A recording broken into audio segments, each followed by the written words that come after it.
Hello everyone, welcome back. In this lesson, we are going to talk about a feature that's absolutely crucial in multi-layer PCB design, but surprisingly easy to overlook: swapping the order of your inner layers. So let's start by opening a PCB file. At the bottom of the interface, you'll see the Layer tab. You can click it to open the Layer Manager pop-up, or if you prefer, you can go to the Tool menu at the top and open the Property Manager from there. Once it's open, you'll notice that by default we only have two copper layers, the top and the bottom. Let's switch this project to a 4-layer board. As soon as we do that, the system automatically adds two inner layers. On this inner layer, you can click the name to rename them, and you can also choose their type. If you set the layer as a signal layer, you can route traces on it, just like the top or bottom layer. If you set it as internal plane, then it can only be divided using region shaping lines.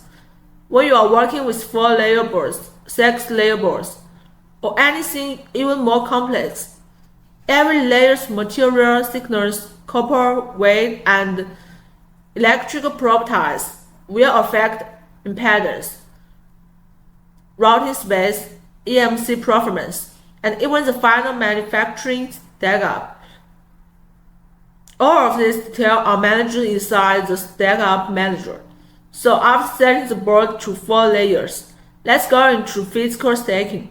Here you'll see very familiar interface. The top half lets you choose your stack-up mode, and the bottom half shows the actual structure of every layer: top, bottom, outer copper, inner layer 1, inner layer 2, solder masks, and so on.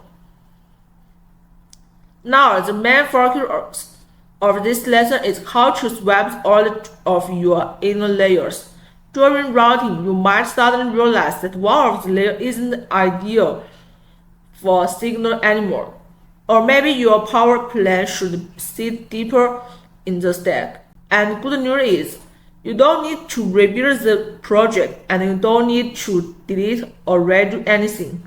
You can simply swap the inner layers. Next to each layer name, you will see a small icon that looks like 3 horizontal lines. That's the handle you use to drag a layer up or down in the stack-up. Just click and hold it. Drag a layer above or below another, and when you release it, the system will immediately reorganize the stack. For example, if you drag inner 2 above inner 1, the stack-up updates instantly. It's very intuitive, but before we start rearranging things, there are a couple of details to keep in mind. The dielectric signals between layers will change when you move them around, so impedance may need to be recalculated.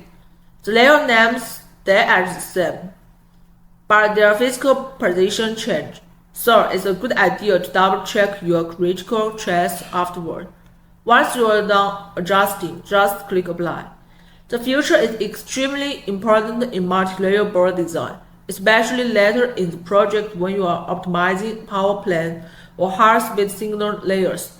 It gives you a ton of flexibility without forcing you to redo your entire design.